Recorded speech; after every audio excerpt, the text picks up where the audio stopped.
So first, thank you, Chief. Appreciate you, the command team, and all the officers and community members who have helped us get to this point. I think to make it pretty simple, our goal is to make Rockford a safe place today, and to stop, I should say, make Rockford a safe place today, but also to stop the cycle of violence that has just plagued our community for decades.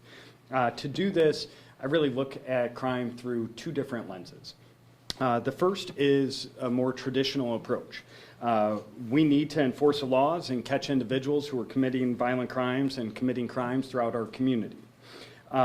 If you're running around our community with a gun, committing violence, doing theft of people's property, we will catch you. Our officers, as Chief Red just outlined, that clearance rate on homicides is really remarkable and a testament to the good work that our police department does every single day. And Chief Red talked about this briefly in her comments.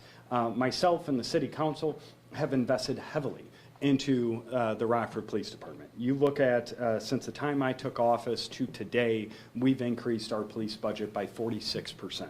We want to make sure that our officers have the 21st century tools that they need to do their job effectively, efficiently, and safely for themselves as well as our residents. Such investments, as the Chief has outlined, include increasing the number of cameras that are out in our community, as well as dramatically increasing the number of license plate readers that we have throughout the city. Again, I will reiterate, I think our officers have done a tremendous job and great work this year of catching criminals throughout our community. However, I also think to get the sustained success that I want to see, that I know the Chief wants to see, that our residents certainly deserve, we know that we have to do more than just simply enforce laws and catch criminals. That's when the crime is happening. And our officers do that job, I would say, incredibly well, if not the best in the state. The good news, I would say, for residents is we are doing public safety in the city of Rockford differently than we have historically done here in our community. Today, what makes that different is we're actually listening to people with lived experience. We are utilizing the data that we are so rich in to help drive our efforts towards intervention and prevention so that we can ultimately stop that cycle of violence that has plagued our city. Our collective efforts, they're showing really good signs of success. As the Chief mentioned, when you look at property crime going back to 2016, you see a significant decline. You see a 29% decline, but to put that into numbers that residents, a percentage can say one thing, but the actual numbers I think will also tell another story. And you see that that's 1,600 fewer incidents from 2016 to 2023 taking place that year. That's a dramatic decrease in property crimes. The same goes for violent crimes. Although it hasn't been a consistent downturn, you look over those last 7 years, you see a 34% reduction, and that's a nearly 900 fewer crimes taking place in our community in 2023 compared to 2016. In addition to the stats that are showing that our collective efforts as a community and certainly the police department and others are having, also you can look at the public's perception of safety in our city. The Rockford Area Convention and Visitors Bureau just recently surveyed thousands of Rockford residents. They looked, and they also did this survey in 2018. So they had survey results just recently in 2023, but they also had the survey results from 2018. And when you compare that, you see that residents who feel that they are safe has increased by 17% in that survey. You see that residents who feel that they are unsafe have decreased by 25%. This is really an incredible sign. I mean, usually what you see is the stats are kind of that leading indicator and public's perception of safety is lagging. And that's what we're seeing right here.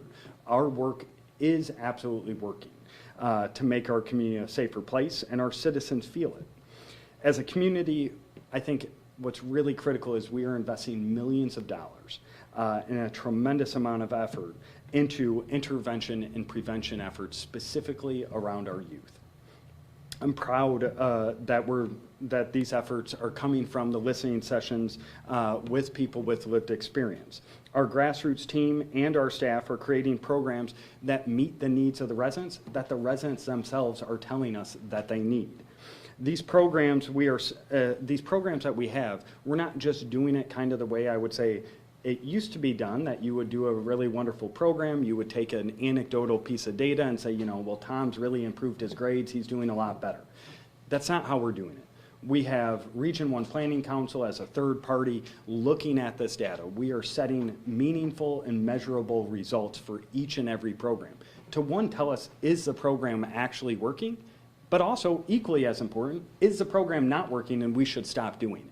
Are we just getting that anecdotal great thing about Tom doing well? Or are we seeing systematic results throughout all the participants to show that this program is really worth tax dollars and time of our amazing staff to put towards it? Again, we're using this data to inform these decisions. For example, you look, as the chief highlighted, 44% of the violent crime is domestic violence related. You look further into that data and you look at the youth committing violent crimes. Nearly 70% of them who are committing these crimes grew up in a household where there was physical or sexual violence taking place. This tells you that one of the largest drivers of violence in our community is unmitigated trauma. And that can be unmitigated trauma from violence, which is one aspect. It can also be unmitigated trauma from poverty. It can be unmitigated trauma from lack of healthcare access. And that list can go on. But we know that one of the biggest drivers of violence in our community is unmitigated trauma in our youth.